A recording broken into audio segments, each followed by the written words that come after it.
Hello friends, good evening to one and all present here. Today we are going to start with a new topic, that is Contract Act 1872. Before discussing this, I would like to let you know, if you want to get updates regarding lectures of GST, commercial law and income tax, do subscribe my channel Professor Cycle Classes and press the bell icon when you subscribe my channel, so that you can get my updates of my channel and the lectures which I upload on a day-to-day basis. So today I have chosen the topic of commercial law. This is our first chapter, that is formation of contract. So in this chapter, commercial law basically is also called as Indian Contract Act 1872. Not basically this, it includes so many laws, but certainly we can call this as Indian Contract Act 1872, 1872 का Indian Contract act है जी. So in this chapter we are going to study about the Indian Contract Act 1872. So the act may be called as Indian Contract Act 1872 and its commencement is on the first day of September 1872. 1 September 1872 को ये Indian Contract act बनाया गया था. This came into existence or came into force. The act extends to whole of India. पूरे India में applicable है जी Indian Contract act 1872. Scope क्या है कॉन्ट्रैक्ट का? The law relating to contracts is contained in the Indian Contract Act 1872. जो भी laws, rules and regulations बनाए गए हैं वो इंडियन कॉन्ट्रैक्ट एक्ट में डिफाइन किए गए हैं. तो इस एक्ट को हमने 2 पार्ट्स में डिवाइड किया है. The act has been divided into 2 parts. जो फर्स्ट पार्ट है वो उसे बोलते हैं हम general principles of law of contract, मतलब कॉन्ट्रैक्ट एक्ट के जनरल प्रिंसिपल्स जो कि सेक्शन 1 टू सेक्शन 75 में डिफाइन किए गए हैं, उसे बोलते हैं जनरल प्रिंसिपल्स. दूसरे में आ जाते हैं जी स्पेसिफिक कॉन्ट्रैक्ट. स्पेसिफिक कॉन्ट्रैक्ट्स में लाइक इंडैम्निटी,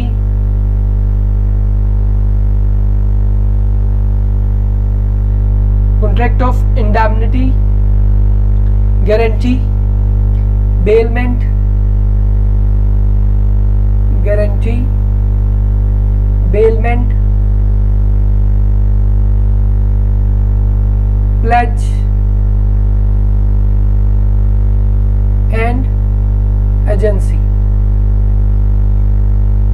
ये सारे कॉन्ट्रैक्ट्स स्पेसिफिक कॉन्ट्रैक्ट्स में आते हैं. General principles of law of contract में हम बेसिकली कॉन्ट्रैक्ट कैसे फॉर्म होता है, उसके procedures, formation of contract,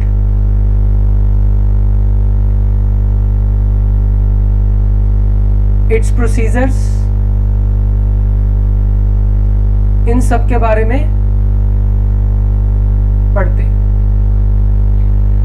so basically contract act अगर हम डिफाइन करें तो कॉन्ट्रैक्ट के अंदर डिफाइन करने से पहले हम इसके ऑब्जेक्टिव्स या नीड क्यों पड़ी कॉन्ट्रैक्ट एक्ट की, ताकि अगर 2 पार्टीज, इसके लिए सबसे पहली कंडीशन क्या है कि 2 पार्टीज जिनके बीच में कॉन्ट्रैक्ट होगा, तो कॉन्ट्रैक्ट बिटवीन द पार्टीज, ये जरूरी है कि पार्टीज कितनी है, to identify the true intention of the parties to contract, कि इसके पीछे ऑब्जेक्टिव क्या, लॉ ऑफ कॉन्ट्रैक्ट बनाने के पीछे क्या कारण है कि हमें पार्टीज की वो क्यों कॉन्ट्रैक्ट बनाना पड़ रहा है या क्यों वो कॉन्ट्रैक्ट कर रहे हैं आपस में, उनकी इंटेंशन क्या है, वो क्या चाहते हैं, कि वो कॉन्ट्रैक्ट करना भी चाहते हैं या नहीं करना चाहते हैं, तो वो किस पर्पस के लिए करना चाहते हैं. Purpose must be legal. Contract की खास बात क्या है कि जो पर्पस होगा वो क्या होगा, लीगल लीगल होना चाहिए जी, जो कानून के दायरे में हो। ये नहीं है कि अब मैं आपके साथ स्मगलिंग का कॉन्ट्रैक्ट कर लूँ तो वो क्या है, इलीगल कॉन्ट्रैक्ट है, उसे हम नल एंड वॉइड कहेंगे, वो कॉन्ट्रैक्ट की टर्म्स में आता ही नहीं है जी। बिकॉज जिसकी लॉ में एग्जिस्टेंस नहीं है वो कॉन्ट्रैक्ट है ही नहीं, जो कॉन्ट्रैक्ट नहीं है वो फिर वॉइड कॉन्ट्रैक्ट हो जाएगा। तो वैलिडेशन के लिए कॉन्ट्रैक्ट मस्ट बी लीगल, ये जरूरी है।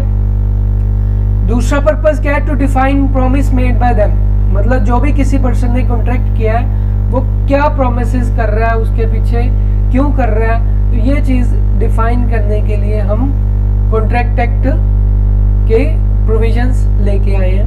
And make such promises legally binding on both. And तीसरा रीजन क्या है कि वो लीगली बाइंडिंग होना चाहिए। जो बेसिक कंडीशन है कि कॉन्ट्रैक्ट तभी एग्जिस्ट करेगा जब वो लीगली बाइंडिंग होगा। लीगली बाइंडिंग मतलब कि लीगली हम उसे बाउंड कर सकें, कि अगर कानून के दायरे में अगर वो कॉन्ट्रैक्ट पूरा ना करे तो हम कोर्ट जाकर उसके ऊपर केस कर सके। वो तभी कर सकेंगे अगर कॉन्ट्रैक्ट की पार्टीज की इंटेंशन ट्रू है और वो लीगल है, उन्होंने उसके लिए कॉन्ट्रैक्ट किया है। तो फर्दर बात करते हैं हम फॉर्मेशन ऑफ कॉन्ट्रैक्ट, कैसे कॉन्ट्रैक्ट फॉर्म किया जाता है। तो कॉन्ट्रैक्ट को अगर डिफाइन करना चाहे, कहते हैं contract is an agreement, an agreement is a promise and a promise is an accepted proposal. इसको समझने के लिए कॉन्ट्रैक्ट फॉर्मेशन में हम तीन चीजें बेसिकली इससे हमें पता चलती हैं कि कॉन्ट्रैक्ट फॉर्मुलेट करने के लिए हमें क्या क्या चाहिए। एक तो हमें चाहिए कॉन्ट्रैक्ट, दूसरा एग्रीमेंट, तीसरा प्रॉमिस। कैसे? अब सबसे पहले तो आएगा जी प्रपोजल। प्रपोजल को हम ऑफर भी बोल देते हैं कि अगर मैं ऑफर करता हूं, a proposal is when one person gives an offer to another person. For example, मैं किसी पर्सन को कहता हूं जी आप मेरा घर खरीद लो, वो ये मैंने क्या किया, मैंने ऑफर दिया है कि मेरा घर खरीद लो, and the other person accepted it. Proposal और offer if accepted by the other party it becomes a promise. तो अगर वो दूसरी पार्टी मेरा प्रपोजल एक्सेप्ट कर लेती है तो वो क्या बन जाएगा, उसे बोलेंगे प्रॉमिस। कि वो कहता है चलो ठीक है, मेरा प्रॉमिस रहा कि मैं आपका घर खरीद लूंगा। जब वो प्रॉमिस करते हैं, when both the parties exchange promises it becomes an agreement. जब अपना अपना प्रॉमिस दोनों पार्टीज पूरी करती हैं तो वो क्या बन जाता है, एग्रीमेंट। जब हम एग्रीमेंट को लीगली साइन करके एक डॉक्यूमेंट पे लिखवा लेते हैं वो क्या बन जाता है, कॉन्ट्रैक्ट। कॉन्ट्रैक्ट कैसे होगा, फॉर एग्जांपल अब मैंने क्या किया, मैं कोर्ट गया, कोर्ट में जाकर मैंने अपनी सेल डीड बनवाई। सेल डीड के अंदर मैंने क्या किया, वो अपना हाउस दूसरे पर्सन को बेच दिया, उसने मुझे वापस उस हाउस के बदले में पैसे दे दिए। तो मैंने अपना कॉन्ट्रैक्ट क्या किया, एनफोर्स करवा लिया लॉ के अंदर। मतलब मैंने अपना घर उसके नाम पे ट्रांसफर कर दिया और उससे पैसे ले लिए, समथिंग इन रिटर्न। तो ये भी एक कंडीशन है कि कॉन्ट्रैक्ट के अंदर हमें कुछ कंसीडरेशन भी जरूरी है। बेसिकली कॉन्ट्रैक्ट क्या है कि वो एग्रीमेंट और वो जो प्रॉमिस जिसके लिए प्रपोजल एक्सेप्टेंस मिल गई हो, कि दूसरे बंदे ने एक्सेप्टेंस दी है, उस प्रपोजल की एक्सेप्टेंस को जब हम एनफोर्स करते हैं कानूनी दायरे के अंदर, मतलब उसके लिए हमने लिखा पढ़ी कर ली है कि हाँ जी इसे हम कॉन्ट्रैक्ट कर रहे हैं कि मैं आपका घर खरीद रहा हूँ, वो कहता मैं इतने में आपका घर खरीदूंगा। हमने एक एग्रीमेंट साइन कर लिया। जब वो साइन करके डॉक्यूमेंट सेटलमेंट होगी तो वो क्या बन गया, कॉन्ट्रैक्ट बन गया। बात करते हैं कॉन्ट्रैक्ट के लिए एसेंशियल्स एलिमेंट की। तो फॉर्मेशन ऑफ कॉन्ट्रैक्ट के अंदर, इसके अंदर मैं आपको ये पढ़ाने से पहले एक और बात पर बताना चाहूंगा। कॉन्ट्रैक्ट के लिए एक ट्रेड्स हैं जी, एक होता है राइट टू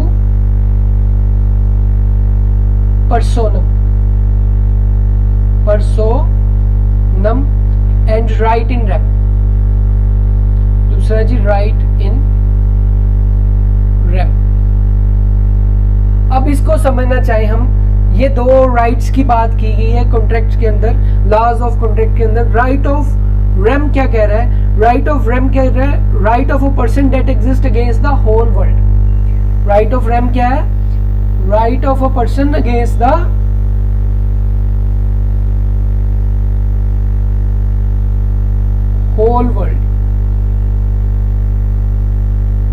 एग्जाम्पल आपका घर है तो वो आपके नाम पे है, तो वो राइट ऑफ रेम है कि आप दुनिया में उसका ये राइट, जब तक आपके पास उस मकान के कागज है तो वो आपका ही राइट है कि वो घर आपका ही रहेगा। वो क्या है, राइट इन रेम, कि जब आप पूरी दुनिया के, अगर पूरी दुनिया भी कोई भी आ जाए वो कहे कि ये घर मेरा है, तो आपके पास कानूनी तौर पे उसका अधिकार है। तो उसे बोलते हैं जब आप पूरी दुनिया के अगेंस्ट उसका राइट रखते हो, वो आपका राइट इन रेम है। राइट ऑफ पर्सोनम होता है जब हमारे पास कोई particular right against a specific person है। स्पेसिफिक पर्सन कोई राइट है। स्पेसिफिक पर्सन किस तरह से, फॉर एग्जाम्पल मैंने घर आपको बेच दिया, आपने मुझे अभी पैसे देने हैं, तो राइट ऑफ पर्सोनम कहता है कि I am legally bound to attain money from you. मेरे पास राइट है कि मैं एक स्पेसिफिक पर्सन जो कि आप हैं, आपसे पैसे लेने के लिए लायबल हूं। तो जब मैं एक पर्टिकुलर स्पेसिफिक पर्सन से कोई राइट मुझे मिला हुआ है कि मैं आपसे पैसे लेने के लिए लायबल हूं, तो वो क्या हो जाएगा, right of personam, right against a specific person, उसे बोलते हैं राइट ऑफ पर्सोनम। जब पूरी दुनिया के अगेंस्ट आपके पास कोई राइट है उसे बोलते हैं राइट इन रेम। तो ये दो चीजें बहुत ही जरूरी थी आपकी नॉलेज के लिए कि आपके पास कौन सा राइट है, either you have right of personam और राइट ऑफ रेम। फर्दर हम बात करते हैं तो कॉन्ट्रैक्ट एक्ट की खास बात ये है कि इसके अंदर सबसे पहले तो हम एक ऑफर करेंगे। जैसे मैंने ऑफर किया कि मैं आपको घर बेचना चाहता हूं, आपने एक्सेप्टेंस दे दी कि मैं घर खरीदूंगा। जब वो एक्सेप्टेंस मिली उसे क्या बोलेंगे, प्रॉमिस। इजी है ना, offer plus acceptance is equal to promise. मैंने घर बेचने के लिए ऑफर किया, आपने एक्सेप्टेंस दे दी, उस प्रपोजल को एक्सेप्टेंस मिली तो वो क्या बन गया, प्रॉमिस बन गया। एक्सचेंज ऑफ रेसिप्रोकल प्रोमिसेस, अब यहाँ पर वर्ड आया जी reciprocal promises as a consideration is equal to agreement. अब इसको समझते हैं, exchange of reciprocal promises. Promises की जब बात आती है, एक कॉन्ट्रैक्ट के अंदर प्रॉमिस भी टू साइडेड होता है, टू प्रोमिसेस होते हैं। किस तरह से, टू प्रोमिसेस इस तरह से, फॉर एग्जांपल मैं घर बेच रहा हूं आपको और आप मुझे उसके बदले में क्या दे रहे हो, पैसे दे रहे हो, कंसिडरेशन दे रहे हो, उस घर की वैल्यू। तो मैंने प्रॉमिस किया कि मैं घर बेचूंगा, आपने मुझे प्रॉमिस किया कि आप मुझे पैसे दोगे। तो प्रोमिसेस टू साइडेड है, रेसिप्रोकेट हो रहे हैं, मैं आपको घर दूंगा, आप मुझे पैसे दोगे। तो इसे बोलते हैं रेसिप्रोकल प्रोमिसेस, कि अगर मैं कुछ दूंगा आप मुझे बदले में उसके कुछ वापस दोगे, तो उसे बोलते हैं reciprocate promises as a consideration. Consideration होता है समथिंग इन रिटर्न, कुछ बदले में देना, चाहे वो प्रॉमिस है, चाहे वो पैसे हैं, चाहे वो गुड्स हैं, कुछ ना कुछ बदले में देना। घर के बदले में आपको दूसरा घर दे रहा हूँ, कुछ पैसे दे दूंगा, तो कंसीडरेशन कुछ भी हो सकता है, बट वो सही होना चाहिए, ठीक है ना। ये नहीं है कि मैं आप मुझे घर दो मैं उस बंदे को मार दूंगा, ये गलत प्रॉमिस है, वो इलीगल, वो this is not a contract. तो कॉन्ट्रैक्ट मस्ट बी लीगल। एक कंडीशन तो हमारी लीगैलिटी के ऊपर है। जब ये promise, exchange of reciprocal promises हो जाते हैं तो उसे बोलते हैं एग्रीमेंट। बंदे ने एग्रीमेंट कर लिया कि मैं आपको घर दूंगा, आप मुझे पैसे देना। जब एग्रीमेंट को हम कानूनी दायरे में लेके आते हैं, एनफोर्सेबल एट लॉ, तो वो क्या बन जाता है, कॉन्ट्रैक्ट। तो कॉन्ट्रैक्ट की डेफिनेशन के लिए सबसे ज्यादा जरूरी है कि agreement which is enforceable at law is known as contract. वो एग्रीमेंट जिसे हम कानूनी दायरा के अंदर लेकर जा सकते हैं, एनफोर्स कर सकते हैं, जिसको हम कानून की निगाह में ठीक समझते हैं, सिर्फ वही एग्रीमेंट क्या बनेंगे, कॉन्ट्रैक्ट बन जाएंगे जी। तो कॉन्ट्रैक्ट की बहुत ही सिंपल डेफिनेशन है, contract when one person signifies his willingness to do something to obtain the assent of other, that is an offer, and when the offer gets accepted it becomes a promise. Promise when reciprocates with a consideration it becomes an agreement. An agreement which is enforceable law is known as contract. तो बहुत ही easy definition है, I hope you understand this concept. तो contract के लिए बहुत ही खास बात ये है कि it must be enforceable at law. अगर हम उसे कानूनी दायरे में, अब मैं इसकी एग्जांपल देता हूँ कि आप कॉन्ट्रैक्ट कह रहे हो कि इन्फोर्स कैसे कर सकते हैं। फॉर एग्जांपल मैंने आपके साथ एग्रीमेंट कर लिया कि मैं आपको घर बेचूंगा, आपने मुझे ये कहा कि मैं आपको स्मगलिंग का सोना लेकर दे दूंगा। स्मगलिंग का सोना एनफोर्स कर सकते हो आप इसे कानून में कि मैं, अगर आप कल को मुझे सोना ना दो स्मगलिंग का, तो मैं कानून में जाकर केस कर सकता, मैं इसने मुझे चोरी का सोना नहीं दिया, तो उसको मैं एनफोर्स नहीं कर पाऊंगा। दैट मीन्स कि इलीगल कॉन्ट्रैक्ट को हम एनफोर्स नहीं कर सकते। तो इलीगल जब होगा तो उसे हम एनफोर्स नहीं कर सकते, तो लीगैलिटी होनी जरूरी है। तो लीगल एग्रीमेंट तभी होगा जब हमने उसे साइन किया या रिटन या ओरली उसको हमने लिखा पढ़ी की है और उसे हम कानूनी दायरे के अंदर लेके जा सकते हैं। फॉर एग्जाम्पल मैंने आपसे घर लिया, आपने मुझे इसके बदले में पैसे दिए, बट कुछ पैसे देना भूल गए।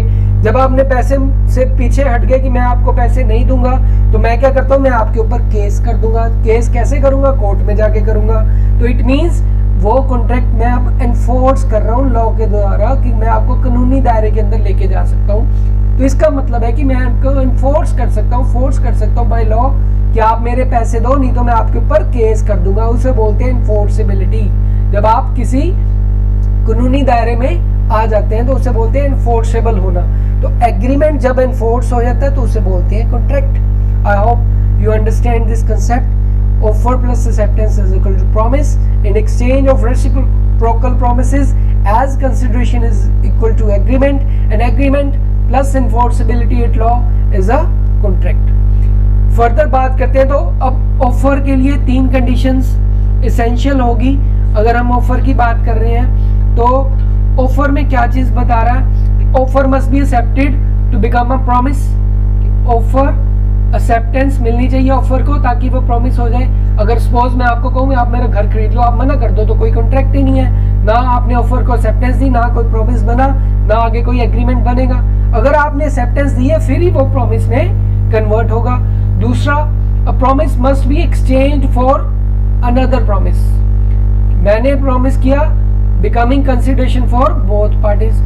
मैंने प्रॉमिस किया कि मैं घर बेचूंगा, आपने प्रॉमिस किया अभी आप मुझे उस घर की वैल्यू दोगे, पैसे दोगे, तभी मैं घर बेचूंगा। फ्री में कौन देता है, ऑब्वियसली।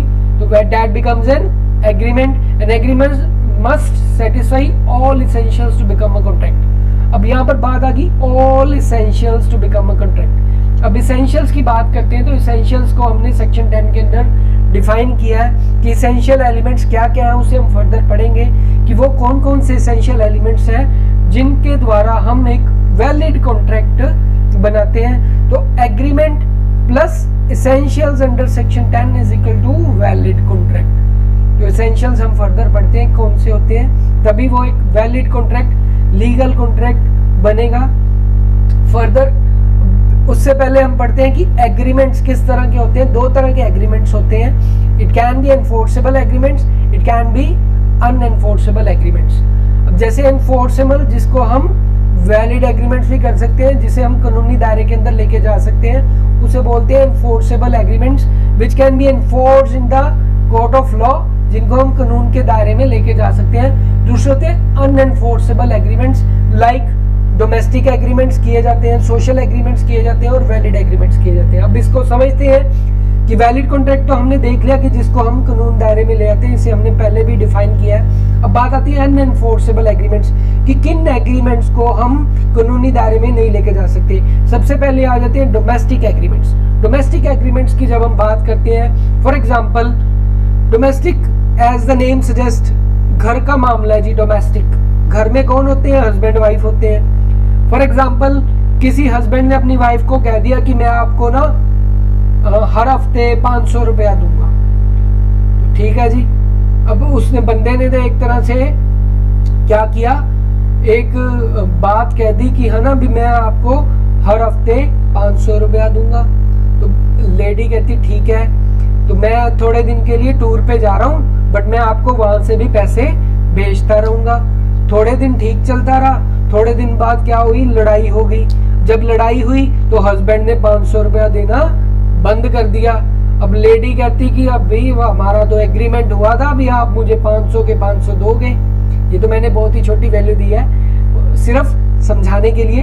अब वो क्या करती है कि वो केस कर देती है कि इसने मुझे एग्रीमेंट किया था, ये मुझे हर हफ्ते 500 भेजेगा, बट ये मुझे भेज ही नहीं रहा। तो वो क्या करते हैं, वो कहते हैं this is just a mayor domestic agreement, सिर्फ ये कोई लीगल एग्रीमेंट क्रिएट नहीं किया था हमने, इसे हमने इन्फोर्स नहीं कर सकते, तो इस वजह से ये एक एग्रीमेंट कोई एग्रीमेंट हुआ ही नहीं है। ठीक है ना, ये सिर्फ एक सोशल नेचर का, कह सकते हैं कि डोमेस्टिक नेचर का कॉन्ट्रैक्ट था कि when two parties enter into an agreement that must have a common intention to enter into a legal relationship. तो बट इसके अंदर कॉमन इंटेंशन थी, बट लीगल रिलेशनशिप में कोई भी नहीं आया, तो doesn't came into a legal relationship. उन्होंने लिखा पढ़ी नहीं की इसकी। लीगल रिलेशनशिप क्या होती, जब वो कोई लीगल डॉक्यूमेंट स्टाम्प पेपर के ऊपर लिख के साइन करते कि आप मुझे 500 दोगे तो मैं ठीक है लीगल एग्रीमेंट कर लेते, तो वो इन्फोर्स कर सकते थे।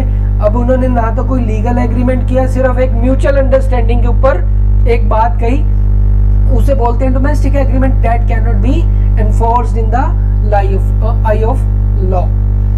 दूसरा आ जाता है जी सोशल एग्रीमेंट। सोशल एग्रीमेंट कैसे आते हैं, ये भी सिमिलर होते हैं कुछ डोमेस्टिक एग्रीमेंट्स की तरह। डोमेस्टिक एग्रीमेंट्स की तरह किस तरह से, इसके अंदर लीगल रिलेशनशिप में एंटर करने का कोई भी मन नहीं होता। फॉर एग्जांपल मेरा नाम कुणाल है, मैं अपनी फ्रेंड सुजैन को अपने घर पे डिनर पे बुलाता हूँ। ठीक है जी, I invite my friend Susan कि आओ मेरे घर पे डिनर के लिए आओ, वो मान जाती है। सुजैन आ गई डिनर करने। बाय चांस जिस दिन मैंने शाम को उसको बुलाया तो मैं खुद रास्ते में कहीं ट्रैफिक में अटक गया, इस वजह से मैं घर नहीं आ पाया। मैंने उसे कहा सॉरी जी, मैं आज आपको डिनर नहीं करवा सकता। तो वो कहती भी हमारा तो एग्रीमेंट हुआ था, मैं आपके ऊपर केस करूंगी, आपने मेरा टाइम खराब कर दिया। तो वो क्या है, जस्ट मेयर सोशल नेचर का एग्रीमेंट था कि मैं बाय चांस ही नहीं आ पाया, इस वजह से आपको डिनर नहीं करवा पाया, तो वो मुझे लीगली कोर्ट के अंदर नहीं लेके जा सकते। This is just a mayor social agreement, इसको हम एनफोर्स नहीं कर सकते। ठीक है जी। तो तीसरा है ना वॉइड एग्रीमेंट्स। वॉइड एग्रीमेंट्स होते हैं जब ड्यू टू वॉइड एग्रीमेंट्स काफी सारे रीजंस के कारण हो सकते हैं कि कंसीडरेशन ना हो, एब्सेंस ऑफ कंसीडरेशन,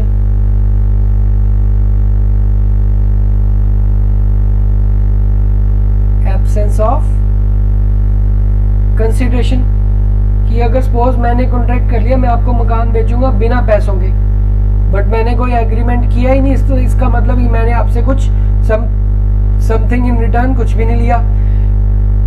दूसरा है जी जब हम किसी माइनर के साथ एग्रीमेंट कर रहे हैं, माइनर इन द सेंस कि मैंने 18 साल से छोटे बच्चे के साथ एग्रीमेंट कर लिया कि मैं उसका घर खरीदूंगा, वो क्या है, वॉइड एग्रीमेंट है।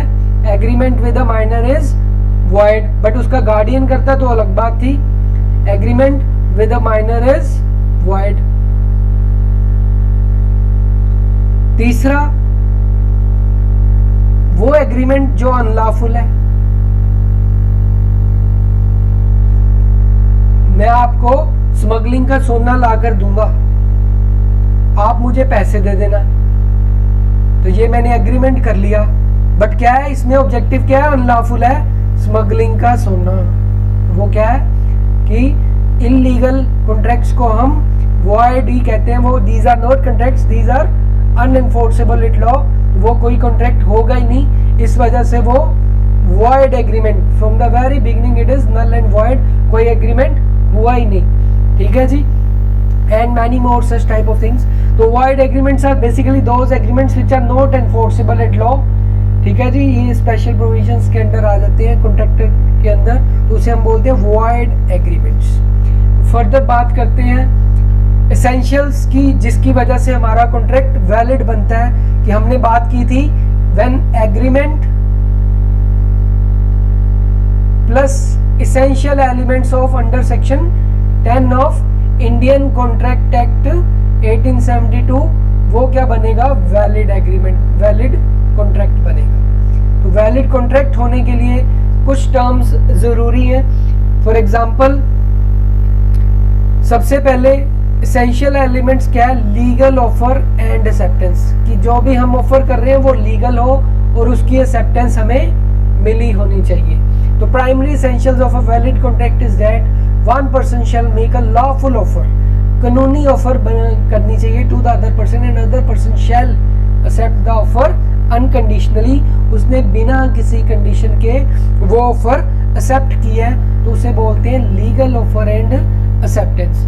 ठीक है जी। तो लीगल ऑफर के अंदर अगर हम बात करें कि जैसे मैंने घर बेचना है, कोई कार बेचनी है, तो लीगल आइटम्स है, ठीक है ना, इलीगल आइटम्स नहीं है। इसके अंदर लीगल ऑफर मतलब कि मैंने कोई स्मगलिंग का माल नहीं बेचना, कोई चोरी चिपाटी नहीं करवानी है ना, किसी का नुकसान नहीं करवाना, तो वो क्या है, वो लीगल टर्म्स में आ जाती है कि जो चीज़ कानूनी दायरे के अंदर आ जाती है। जब उस चीज़ का ऑफर कर रहा हूँ और उसी चीज़ के लिए मुझे एक्सेप्टेंस मिल रही है, वो भी बिना किसी कंडीशन के, तो उसे बोलते हैं लीगल ऑफर एंड एक्सेप्टेंस। ठीक है। दूसरी आ जाती है intention to create a legal relationship. जब भी पार्टीज कोई भी कॉन्ट्रैक्ट कर रही है तो उनकी इंटेंशन क्या होनी चाहिए, लीगल रिलेशनशिप क्रिएट करने की होनी चाहिए। जैसे हमने बात की सोशल डोमेस्टिक एग्रीमेंट्स की, उस तरह की कोई इंटेंशंस नहीं होनी चाहिए। तो इंटेंशन मस्ट बी लीगल। किस तरह से, where the intention of parties to enter into a legal relationship, उन एग्रीमेंट्स को हम एनफोर्सेबल कर सकेंगे, तो वो क्या बन जाएंगे, वैलिड कॉन्ट्रैक्ट्स बन जाएंगे। जिनके कोई लीगल रिलेशनशिप क्रिएट करने की इच्छा नहीं है, वो एग्रीमेंट्स अनएनफोर्सेबल होंगे, इसलिए वो कोई एग्रीमेंट ही नहीं है, उसे हम एनफोर्स नहीं कर सकते, इसे बोलते हैं अनएनफोर्सेबल एग्रीमेंट्स। तो intention of the parties must be legal and create a legal relationship. Common intention होनी चाहिए कि दोनों पार्टीज इंटरेस्टेड हो कि हाँ जी हम दोनों ही एग्रीमेंट में आ रहे हैं, both the parties must agree. तीसरी आ जाती है lawful consideration. Lawful consideration for example कि जो कानून के दायरे में कंसिडरेशन है वो ठीक है। अब इसके लिए वर्ड आता है क्विड प्रो क्यू। कंसिडरेशन को हम क्या बोलते हैं, लीगल लैंग्वेज में एक वर्ड यूज किया जाता है quid pro Q, something in return, किसी चीज के बदले कोई चीज भी देनी चाहिए। तो समथिंग इन रिटर्न का मतलब क्या है कि जो भी एग्रीमेंट कर रहा है, फॉर एग्जांपल कि मैं घर बेचना चाहता हूँ, घर मतलब हाउस, अगर मैं अपना घर बेच रहा हूँ तो उसके बदले में मुझे क्या मिलेगा, पैसा मिलेगा, मनी मिलेगा।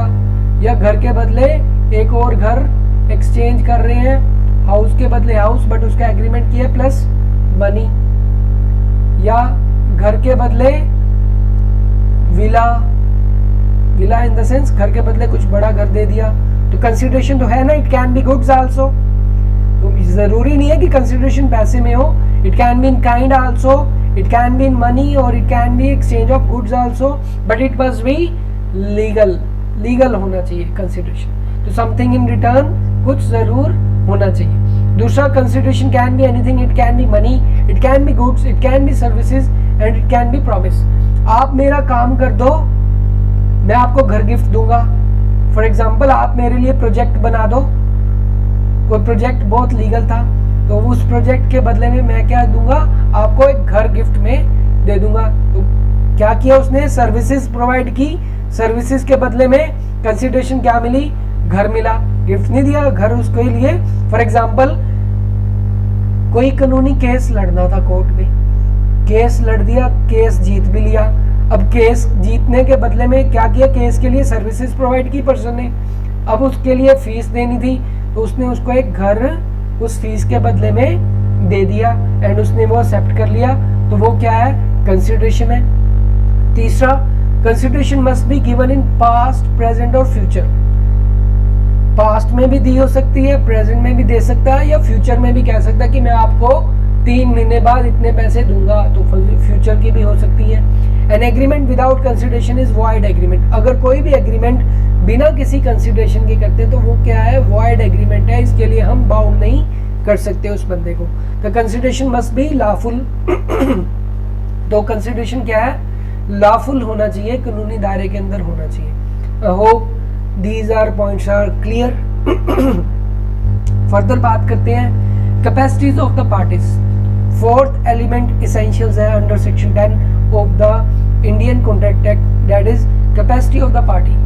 जैसे मैंने कहा कि contract with the minor is null and void, void है जी, तो उसका मतलब क्या है कि कॉन्ट्रैक्ट के लिए जो कैपेसिटी ऑफ द पार्टीज है, इट मस्ट बी मेजर, 18 साल से ऊपर हो, ये इक्विवेलेंट हो, वो ही कॉन्ट्रैक्ट कर सकते हैं। दूसरा, person of sound mind. Sound mind मतलब कि जो मेंटली तौर पे स्टेबल है। अनसाउंड पर्सन से कोई भी कॉन्ट्रैक्ट किया है वैलिड नहीं माना जाता। तो person must be of sound mind and he must not be disqualified from contracting by any law and which he is subject to. For example, disqualified from contracting. For example, मैं आपको घर बेचना चाहता हूँ बट मेरे घर का case चल रहा है कोर्ट के अंदर, मैं उसे बेच ही नहीं सकता, तो मुझे कानून ने रोका हुआ है, स्टे लगा हुआ है मेरे घर को बेचने पे।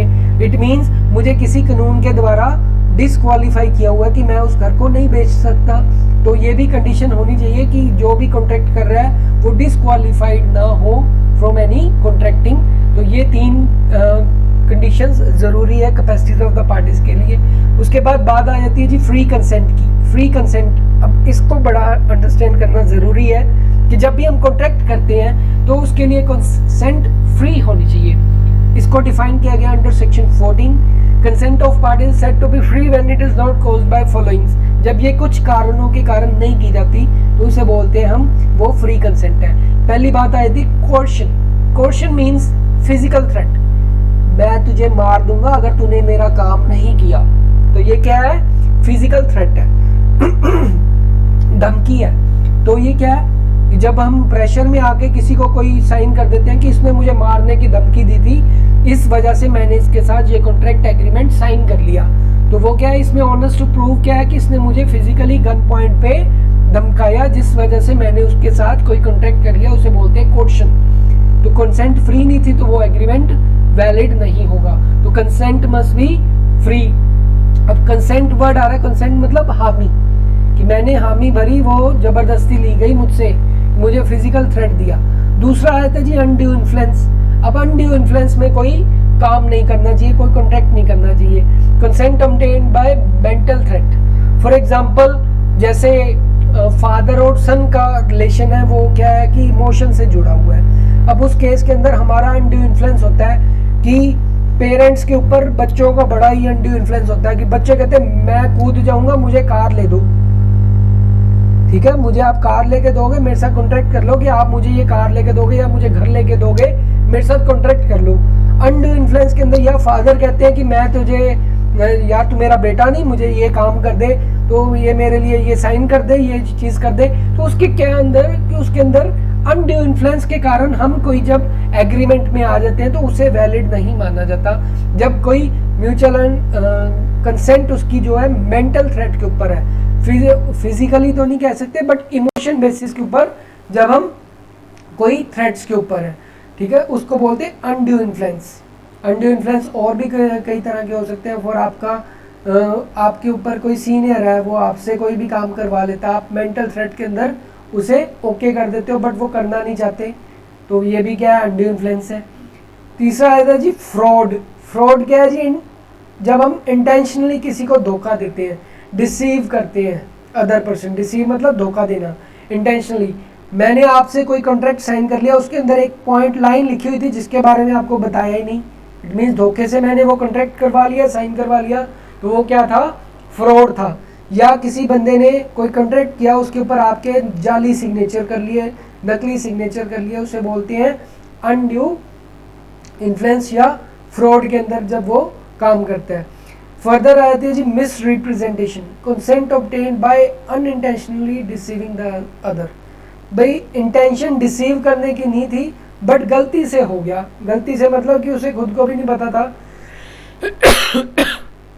सॉरी, कि उसे खुद को भी नहीं पता था कि उसके अंदर कुछ ऐसा लिखा हुआ है जो अदर पर्सन का डिसीजन बदल सकता है। तो मिस रिप्रेजेंटेशन की, उसे गलत कुछ दिखाकर उससे साइन करवा लिए बट रिप्रेजेंट गलत किया, तब भी वो कॉन्ट्रैक्ट वैलिड नहीं माना जाएगा। लास्ट में आया था consent obtained bye committing a mistake और error.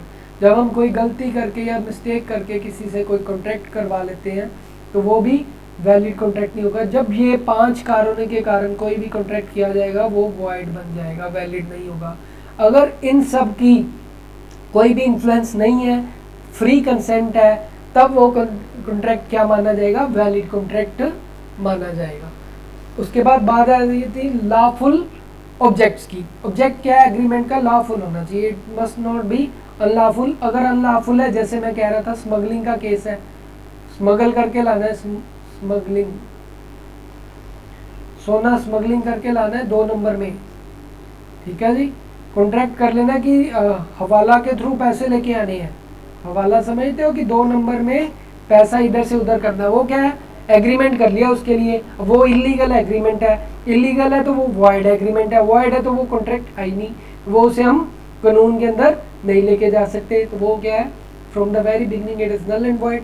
Object must be lawful, कि अगर कोई भी कॉन्ट्रैक्ट कर रहा है वो लीगल होना चाहिए, स्मगलिंग या हवाला वोला ऐसा कोई काम नहीं होना चाहिए। Further certainty of meaning, agreements जो होने चाहिए उसका मीनिंग सर्टेन होना चाहिए कि हम एग्रीमेंट्स किस चीज़ का कर रहे हैं, capable of being made are void, the agreements the meaning of which is not certain and capable of being made certain are void. कुछ एग्रीमेंट्स होते हैं जिसके मीनिंग ही डिफाइन नहीं किए जाते। फॉर एग्जांपल अगर हम बात करें कि जिसके अंदर जो कॉन्ट्रैक्ट किया उसकी डेफिनेशन क्लियर नहीं थी, वेग थी, झूठी थी, तो उसके अंदर मीनिंग ही नहीं प्रॉपरली डिफाइंड, कॉन्ट्रैक्ट हम कर किस चीज़ के लिए रहे हैं। तो फॉर एग्जांपल लीज पे कोई चीज़ दे रही है बट एक्चुअल में लीज पे क्या चीज़ दे रहे हैं, किस पर्पज़ के लिए दे रहे हैं, वो ही नहीं डिफाइन, तो वो मीनिंग क्लियर नहीं है, तो वो वॉइड हो सकते हैं, ठीक है जी। तो लीगैलिटी बाद में उसे क्लियर करें, उससे पहले कि वो वॉइड ही माना जाएगा। उसके बाद आती है possibility of performance. Possibility of performance मतलब वो कॉन्ट्रैक्ट करना चाहिए कि जो परफॉर्म कर सके। फॉर एग्जांपल कि अगर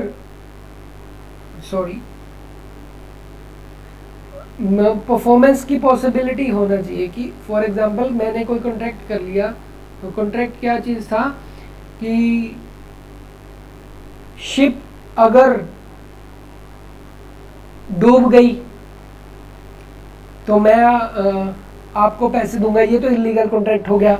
पॉसिबिलिटी ऑफ परफॉर्मेंस कि मैं आपको जादुई खजाना ढूंढ कर दूंगा, अब इसकी कोई पॉसिबिलिटी नहीं है परफॉर्मेंस की, कि जादुई मैजिक होता ही नहीं है, तो परफॉर्मेंस की पॉसिबिलिटी के चांसेस क्या है, नील के बराबर है, कि मैं आपको जादू से पैसा दे दूंगा, तो जादू से पैसा तो दिया ही नहीं जाता, तो पॉसिबिलिटी ऑफ परफॉर्मेंस डिफाइंड ही नहीं है। तो वो कॉन्ट्रैक्ट करना चाहिए जो पॉसिबल हो, जो लीगल हो, ठीक है जी। अब जिसका मैं कहूँ कि मैं आपको, आप मेरा काम कर दो, मेरे लिए मैं आपका घर बना दूंगा, आप मुझे जादू से घर बना दो, है ना, मैजिक से घर बना दो, तो ये कॉन्ट्रैक्ट कर लिया, this is null and void, ये तो नॉनसेंस है ना, कि मैजिक होता ही नहीं है, तो परफॉर्मेंस की पॉसिबिलिटी रेयर हो जाती है। फर्दर बात करते हैं लीगल फॉर्मेलिटीज़। लीगल फॉर्मेलिटीज़ का मतलब ये है कि उस लॉ के लिए जो एग्रीमेंट किया है उसके लिए प्रॉपर स्टैम्प ड्यूटी पे की हो, उसके लिए साइंड हो दोनों डॉक्यूमेंट्स, उसके ऊपर कोई पर्सन की गवाही डाली हो, तो लीगल फॉर्मेलिटीज़ भी पूरी करनी ज़रूरी है कॉन्ट्रैक्ट के लिए, तभी वो एग्रीमेंट्स जैसे राइटिंग में हो, ठीक है जी, राइटिंग में होगा तभी वो लीगल काउंट होगा, या उसके लिए एग्रीमेंट्स प्रिस्क्राइब्ड परफॉर्मा में किया जाए। अगर मैंने घर लेना है तो मर के कागज़ भी तैयार हो, परफॉर्मा होना ज़रूरी है, ठीक है जी। तो इसे बोलते हैं लीगल फॉर्मेलिटीज़ की बात करना। लास्ट में not declare to be void, वो एग्रीमेंट वॉइड ना डिक्लेयर किए जाएं, वॉइड इन द सेंस कि अनलॉफुल एग्रीमेंट ना हो, विदाउट कंसिडरेशन ना हो। कोई अगर सपोज कोई एग्रीमेंट कर लेता है कि अगर तू उसकी शादी रोक दे तो मैं तुझे पैसे दूंगा, मतलब ये गलत एग्रीमेंट है, तो वो वॉइड होगा शुरू से ही, ठीक है जी। रिस्ट्रेन टू ट्रेन भी, मैं किसी को काम नहीं करने दूं, किसी को व्यापार ना करने दूं, वो क्या हो जाएगा, वॉइड एग्रीमेंट है, ये भी गलत है, कानून की दायरे में नहीं आता, ठीक है।